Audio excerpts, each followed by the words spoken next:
heure bu Sénégal tàkkee 70 ans jëm kaw ñoo taal réew mi wax boo laaj ma lu tax. ci seen i bureau climatisé la ñuy toog di génne décret bu taal réew mi xale yi génn kaas ñu ne xale yi taal réew mi ka taal réew mi bi bu 100 francs la ko taalee. nga ne. maay wax ak yow. déedéet kon naa dellu si waatal nag. na ngeen def nag. léegi ogal fii. waaw non dañuy waxtaan tey. waaw dañuy waxtaan. nan ko waxtaanee dañuy waxtaan. waaw nga ne ku taal réew mi kon nga ne. dañuy waxtaan tey. waaw nañ ko ràmbal rek. baa xam ne nii nga ko defee noonu sax noonu laa ko bëggee. ñu ràmbal ko waaw kay parce que internet yi damaa bëgg ñu xam li xew. voilà man mbërum làmb laa de ni nga may gisee nii. kon nga xam ni ko waaw mbërum làmb mu toog di waxee nii may waxee. waaw mbërum làmb la. j'ai fait 7 combats 6 victoires benn défaite mbërum làmb laa de. déedéet yow kay waroo defet bi sax warul woon ñëw nag. waaw mooy daanu naa nag benn yoon.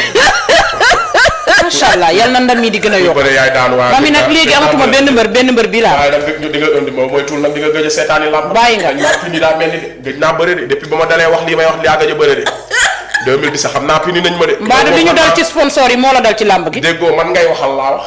nga jëlee Ahmed Aïdara fële moo ma tee bëre na ngeen def nag léegi. ñu ñëw.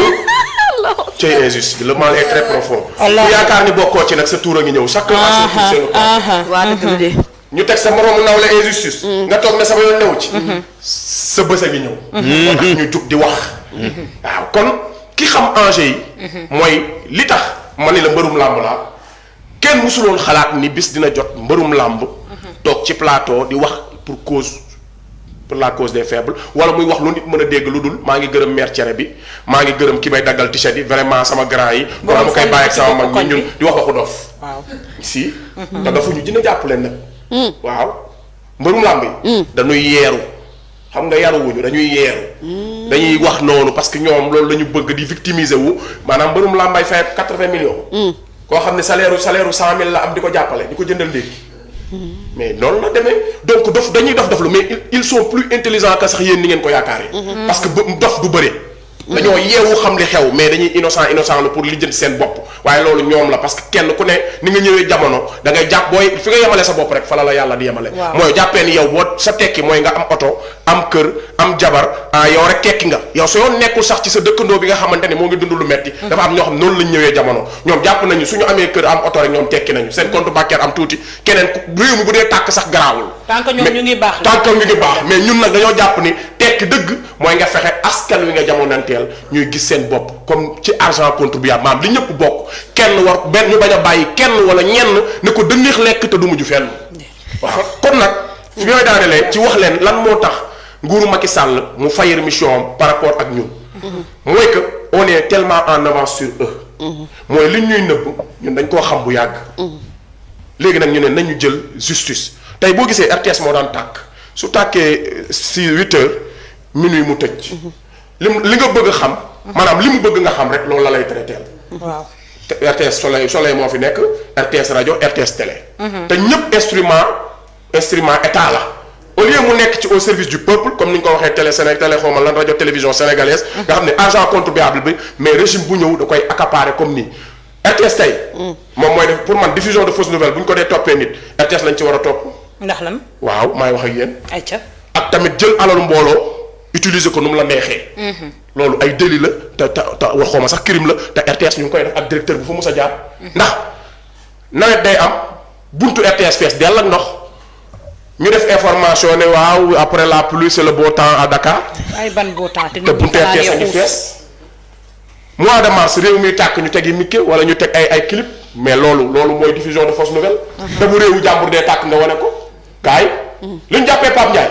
déedéet Pape Ndiaye diffusion de fausses nouvelles. non Pape Ndiaye moom dinañ ci ñëw. dama ciy ñëw léegi nag boo gisee askan wi dañ ñuy ndëbb dëgg ki te ñun xam nañ li nga xam ne ñoom yëguñu ko mais dañ ko ragal a wax ndax ñu jàpp ñu. kon Hadjibou Soumaré lii mu wax kii non nu mu tuddati sax noonu la de. waaw Hadjibou Soumaré li mu wax wala xam na ci lu bari lu ëpp li mu wax. mais ballon de sonde la mais comme l'État a perdu sa sérénité. looloo tax ñu jóg. mais bu ñu muusoon dëgg communiquer rek doyoon na soofantal wax ci. maay wax ak yow minimiser ko. mais ils ne sont pas intelligents. léegi nag li tax nguur yi njëkk yi doon mën a noot an askan. wala Mamadou Dia wala ñooñu ñu ñàkk leen parce que ñun liñ daan am ci information mooy li leen nguur di wax ci nit ki moom la ñuy def tentative de diabolisation. fi mu toll nii Ousmane Sonko mi li tax mu am chance. mooy ak la magie de la technologie. dañuy càmbar xibaar bu ñëw dafa am luñ koy comparer. mais bu njëkk amoo looy comparer xibaar bi lay dikkal léegi nag xibaar bi ñuy wax ci yow rek na bu koor daa bon bu ngeen ko fi falee jàmm dootu fi am màggal dootu fi am dem ci kilifa diine yi tiital leen parce que ñoom pour ñoom seen kër maam yi. dañu war loolu tamit dañ leen war a formaté ci loolu mooy ñi nga xam ñoo ŋànk ñoo yor ndono mag ñi fi mu toll nii. mooy mag ñu baax ñi Serigne Touba Khadim Rasoul Baye Niass Alaaji Malick et cetera. ñi doon seen ndono yi nañu def attention bu baax ci exécutif bi parce que des fois da leen di tiital te li mu leen di tiitalee waruñu koo ragal ndax xamal moo tax. bu réew mi baaxee. tarixa yi baax addiya yi gën a bëri. su réew mi mettee tarixa yi am problème addiya yi ji néew. kon naan la kii bu faloo ay sa àdd day nangu sa taalibe wala bu faloo gàmmu dootul am màggal wala di la jéem a jaxase ak moom ñoom li leen yàlla defal kenn ku yàlla di dund mënu ko arrêté. mooy que yàlla sunu borom Serigne Touba bi muy dund Xaadimul Moustapha. borom Sindi borom Jaaribatul Maraqib sama Serigne ba bi muy dund rajo amul télé amul vidéo amul mooy liggéeyal yàlla rek am solo. mais soo ko tudd ci àdduna ñëpp xam ko une figure emblématique lan moo tax da doon liggéeyal yàlla képp kennal yàlla képp ku mës a jàppanteel. kennal yàlla la jàppanteeg yow. ba muy joxoñ gouverneur naan ko kazabta kàcc nga ki la bind ndar mooy borom ndar kennal yàlla moo tax tey kenn mësu koo gis ci télé wala journal waaye tey la fi gën a ne. tey la gën a kon nañu xam ni mënuñoo nëbb kenn ku yàlla yëkkati waaye mënoo yëkkati mukk ku yàlla wàccee. kon nañu xam ni la volonté divine est irréversible kenn mënu ko c'est incontournable kon nañu nangu li yàlla di def ci jàmm ñi. te ñoom ñu xam ni kenn waru leen diaboliser ak kenn. lii tax ñu diaboliser ni man damay faral di wax ni man nit ki li mu may def ba ma bakkom du nit moo ma koy wax. nit ki lu may def ba ma bàyyi ko wala ma juge ko. moo ma koy def directement te jamono boobu lañ toll. mooy li Alxuraan di wax ni bu la xibaar dëkkalee xam naa papa dina indi aaya bi. da nga ko war a saytu. yàlla bi mu koy wax nag jamono bi moo taxoon. kon boo gisee ñu mënoon noot askan wi ba toog fi ay longue durée di fi toog lu yàgg.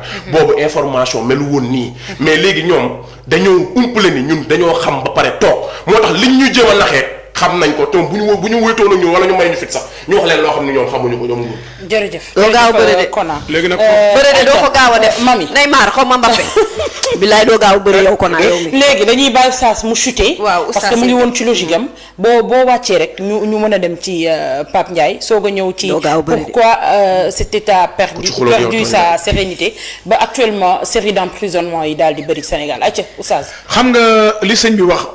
alquran la bi wax yonent yàlla Muhammad la sallallahu alayhi wa sallam in jaaun bi fasiqin bi naba'in fatabayyanu donc mu ne boo déggee xibaar bu ñëwee mu ne bul gaaw def réaction mu ne vérifier ndax lan day bañ nga rëccu ëllëg bi maanaam lii am na da nga ne bëri tam mais bu ñëwee sulli loo xam ne kenn xalaatu ko woon wax gàcce am na boobaa nag information dana jàll Sénégal gën a la mer ñoom Sénégal sax meral lañu pare xanaa leneen bi ci des mooy que ne yonent yàlla Muhammad sallallahu alayhi wa sallam nee na képp ku gis dëgg ragal ko wax seytaane bu muuma nga. waaw yonent yàlla Muhammad nee na képp ku gis dëgg war koo wax ragal ko wax yonent yàlla Muhammad ne seytaane bu muuma nga.